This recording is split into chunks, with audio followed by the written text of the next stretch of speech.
দেখো বন্ধুরা, তরকারিটা কিন্তু আমি একদম নামিয়ে নিয়েছি। দেখো, সাদা মাঠা রান্না একদম রেডি। কম মশলা দিয়ে একদম পারফেক্টভাবে কিন্তু রান্না হয়েছে। আর ঝোল ঝোল রান্না করে নিলাম। কেমন লাগছে বন্ধুরা অবশ্যই জানাবে। আর পুরান নতুন বন্ধুরা যারা সবসময় ভিডিও দেখে ভালোবাসা দেয়, তাদের জন্য অনেক অনেক শুভকামনা এবং ভালোবাসা রইল। সবাই একটু লাইক দিয়ে ভিডিওটা দেখবে, কন্টিনিউ করবে, প্লিজ স্কিপ করবে না। ছোট ছোট ভিডিও।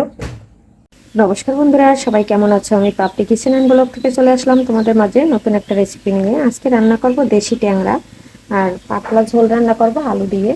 আর এখানে পেঁয়াজ রসুন কোনো কিছু ব্যবহার করব না। সাথে থাকো, দেখতে থাকো কিভাবে রান্না করি। আশা করি ভিডিওটি তোমাদের কাছে অনেক অনেক ভালো লাগবে। এখানে দিয়ে দিচ্ছি লবণ, দিয়ে দিলাম হলুদ। হলুদ আর লবণ দিয়ে খুব সুন্দর করে মেখে নেব। মেখে তারপরে ভেজে রান্না করব। আর বন্ধুরা, এই গরমে যত মশলা কম খাবে তত আমাদের শরীরের জন্য খুবই উপকারী। এদিকে দেখো, কড়াইতে তেল দিয়ে দিয়েছি।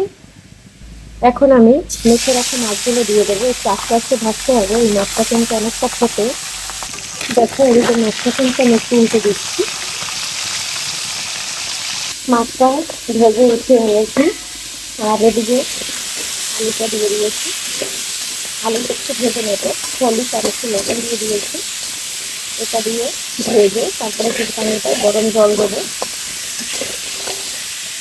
এখানে কিন্তু একদম সামান্য পরিমাণে তেল দিয়েছি।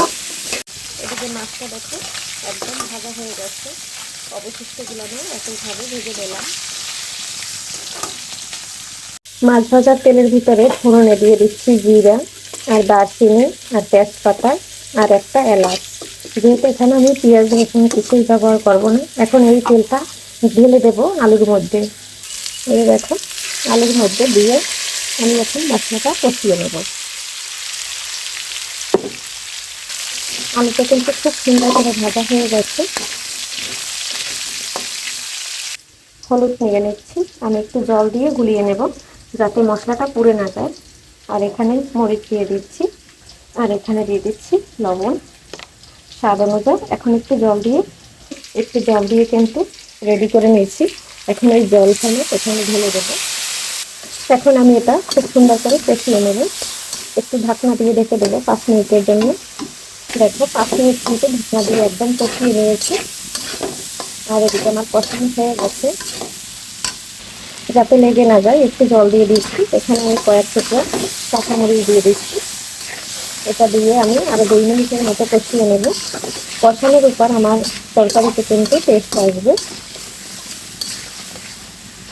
আলুটা কিন্তু একদম সম্পূর্ণ সিদ্ধ হয়ে গেছে। এখানে একটু জিরার গুঁড়া দিয়ে দিয়েছি। আর ধনিয়ার গুঁড়োটা আজকে দিব না, কারণ ধনিয়া পাতা দেবো।